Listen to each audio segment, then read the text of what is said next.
Ó, tem muitos assuntos aqui que eu tenho certeza que você vai tocar ainda aí. Mas, por exemplo, o pessoal falando de, cara, linguagem neutra. Qual a opinião com certeza. Do Traz um professor de português, tem que falar sobre a linguagem neutra. Tá muito falado nas últimas semanas, né? Estavam com um projeto de lei ou estavam forçando alguma coisa e eu não sei em que pé que tá isso. Você tá por dentro? Cara, então, eu vi tudo isso, obviamente, acompanho tudo que tá rolando. E assim... O que estão querendo fazer, na verdade? Existe um processo todo de... Cara, eu vou separar as coisas, tá? Assim, pra gente poder entender bem. Existe uma coisa chamada língua portuguesa padrão, que é a parte técnica, que é a parte do estudo da língua, certo? E existe uma coisa social, que existe a nossa linguagem social, né? E aí, quando eu falo de linguagem social, a gente vai entrar nos grupos sociais. Então, por exemplo, se você faz parte de um grupo dos boleiros, tem uma linguagem própria dos boleiros, que é a linguagem falada entre eles ali, termos que eles usam. Assim acontece também com a galera que é do pagode, do surf, né? Os grupos sociais todos têm sua própria maneira de se comunicar, beleza. Então, duas coisas separadas. E existe isso, que é a linguagem falada, né, entre a galera, e existe o estudo da língua, que é a norma padrão. Quando eu falo estudo da língua norma padrão, eu estou falando da linguística. E aí tem muita gente que esquece que a língua é uma ciência. A língua é uma ciência. Sendo ciência, existem pessoas que estudam a língua. O que quer dizer que ela é uma ciência? Ela é uma ciência, assim como a biologia é uma ciência, a química é uma ciência, a física é uma ciência. Entendi. Tá? História, geografia, matemática, são ciências. E a língua portuguesa, ou melhor, a língua de modo geral, não só a portuguesa, mas as línguas também têm o estudo dela. O estudo da linguística é ciência. E esse estudo é baseado em comprovações de anos e aquilo que acontece hoje. Né? A gente tem a língua de hoje formada por uma estrutura de anos, né? Então, se eu falar da construção da língua portuguesa, a língua portuguesa nasceu lá na região da Lácio, na Itália. Tinha o latim vulgar, o latim nobre, o culto. O vulgar é que o povo falava. O vulgar é que o povo falava na meio região. Errado. Isso, que era uma linguagem mais solta, mais livre. Coloquial. Tá. E eu tinha o latim culto, que era dos nobres, né? A galera que tinha acesso ao estudo.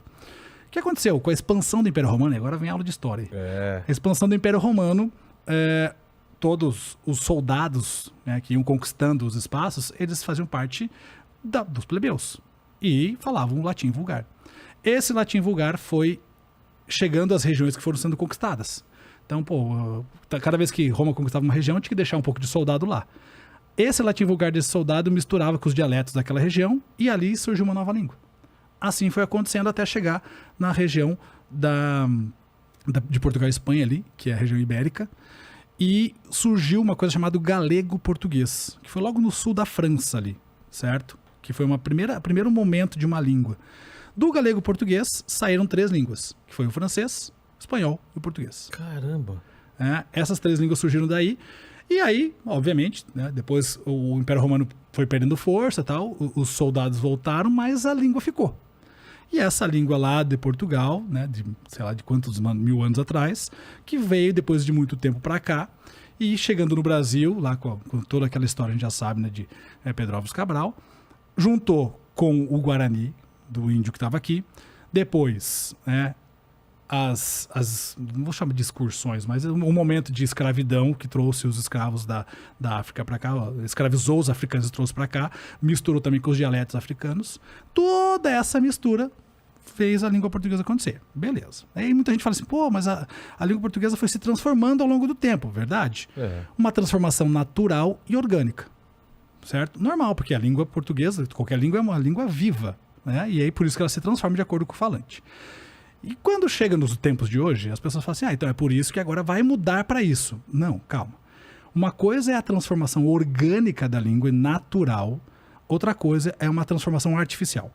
Imposta. Isso, uma mudança imposta. Então, vamos lá. Quando a gente fala da linguagem neutra, que é uma linguagem falada por um grupo social, e aí eu quero separar bem aqui. A bandeira de, olha, a gente quer ser ouvido, essa é válida pra caramba. Toda bandeira de minoria são válidas pra caramba. A gente precisa olhar para as pessoas e dar voz para as pessoas. Então, ok, é a bandeira. Mas eu não posso falar assim, olha, vamos enfiar a goela abaixo isso aqui de forma artificial. Artificialmente não funciona. Então, a língua, ela vai se transformar de forma orgânica. Até onde ela chegou aqui, de forma orgânica. Essa linguagem aqui, ela é uma linguagem artificial. E aí eu vou pegar como base Ivanildo Bechara, que é um dos maiores linguistas do Brasil hoje, assim como um grande amigo meu, Fernando Pestana, a gente não pode mudar a estrutura da língua.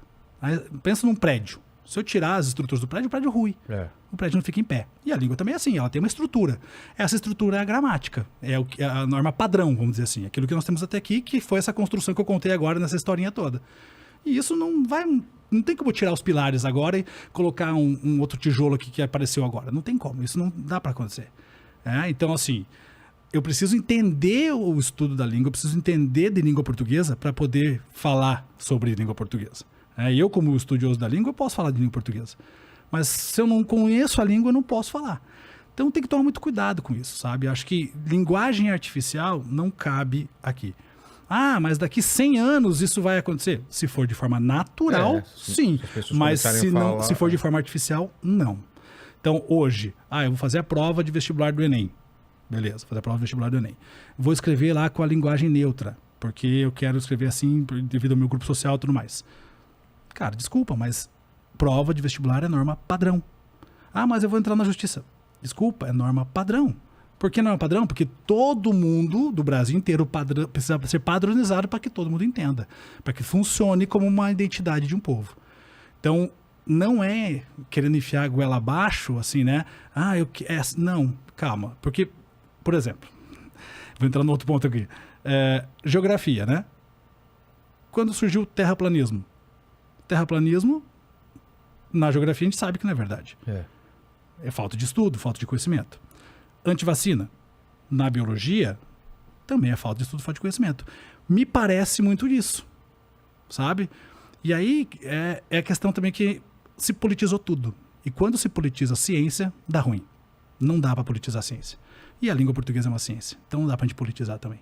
Então, assim, as bandeiras são importantes, a gente precisa escutar todo mundo, dar voz para todo mundo. Eu valorizo todo mundo, acho que é importante isso, mas dentro da língua portuguesa não cabe essa realidade da linguagem neutra hoje, porque a norma padrão é a que vale. E se a língua mudar, ela vai mudar de acordo com a norma padrão, num processo natural. Mas peraí, mas a língua portuguesa é machista, tal. Não é. Não é. Por quê? Como eu contei a historinha lá de trás, né? Sim. Nasceu lá no latim. O latim tinha o gênero neutro, masculino e feminino. Com essa história toda que eu contei da construção da língua, o gênero neutro em língua portuguesa foi absorvido pelo masculino, ou seja, virou uma coisa só.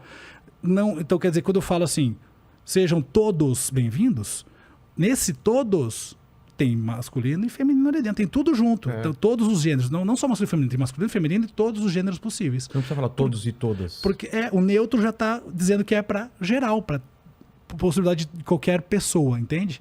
Então, assim, quando a gente fala sobre isso, eu até, assim, queria entender mais qual é a dor das pessoas quando as pessoas falam sobre isso. Precisa mudar.